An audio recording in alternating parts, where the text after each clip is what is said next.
Hi, Pechtis here, and finally, after a lengthy break, in today's video I'll review the Mitsu 108 heavy tank from the recently added Japanese heavy tank branch. So, let's get started! To be totally honest with you, gun on the Mitsu 108 has both great advantages and disadvantages, which makes me love and hate this gun at the same time. To start things off, we get a beefy alpha damage of 280 hit points, which is actually the highest figure amongst the tier 5 heavy tanks. Sadly, it comes with a cost of a lengthy reload time of 12.3 seconds, which as previously is the largest number within the heavy tanks of tier 5. It can be improved slightly with addition of gun rammer equipment and adrenaline consumable, but it will still take a while to reload another shell. Gun rammer will bring down the reload time to about 11.4 seconds, and the adrenaline consumable will reduce it to nearly 10.3 seconds, while combining them together will give us a result of 9.5 seconds. What I found a little surprising is the very lacking penetration, considering the large caliber this tank has to offer. 95mm of penetration on AP rounds and 120mm on heat rounds is nothing to really brag about. We can increase it slightly by equipping our tank with calibrated shells equipment, but personally I'm not convinced if 5 additional millimeters on AP rounds and 12 on heat rounds would really make a world of a difference. In short, tier 4 armor should not pose a bigger threat, but you can struggle penetrating tier 6. Moving on to the gun handling section, to oversimplify things, it's just horrible. When it comes to gun dispersion value, Mitsu 108 once again manages to reach the worst one from the tier 5 heavy tanks. It can be altered by equipping our tank with refined gun equipment, which will reduce the dispersion from about 0.454 to about 0.409, but still it falls short to other competitors.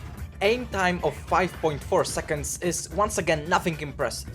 But we can try combating it by using such equipment as enhanced gun laying drive or vertical stabilizer. But combined with such big gun dispersion in the first place, Mitsu 108 forces us to play in the close quarters, rather than support allies from the distance. Probably the biggest pain for me in this tank is basically an absolute lack of gun depression. -5 degrees of gun depression is simply just not enough in most scenarios, and keep in mind that because of the large silhouette of this tank, we artificially have less gun depression, which only makes it harder for us to play in this tank. To sum up, we sacrifice basically all of the gun characteristics in favor of above the average alpha damage, which personally I'm not a huge fan of. Armor on the Mitsu 108 is undoubtedly an interesting case. When facing opponents of the same tier, armor on the turret and upper plate actually hold up pretty well. But the sad truth is that this tank is absolutely littered with weak spots, in form of both side turrets and various little plates on the hull itself, like under the main turret, or on the very edges of a tank under side turrets. And that's even without mentioning an enormous lower plate this tank carries. It goes without saying that as a tier 5 vehicle, although it will bounce a ton of shots from tier 4, it does not stand a chance against tier 6, so you need to be extra cautious in such scenarios.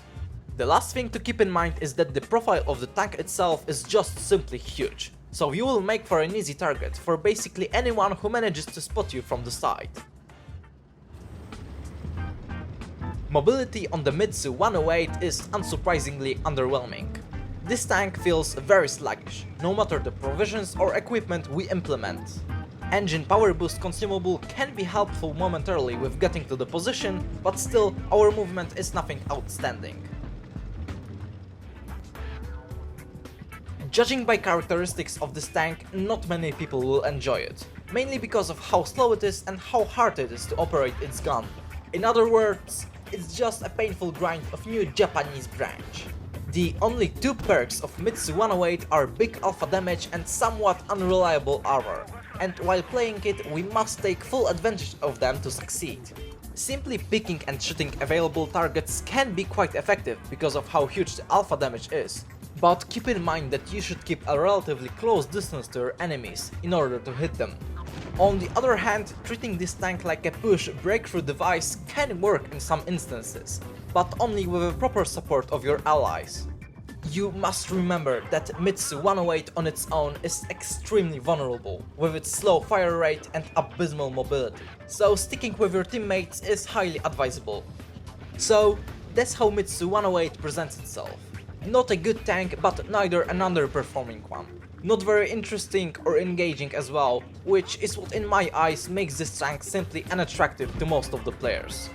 My best guess is that after the grind is completed, this tank won't gain any attention at all, and will either be sold for credits or rot in garage until it's completely forgotten. So that's all I have for you today. Thanks for watching, stay tuned for more, and see ya!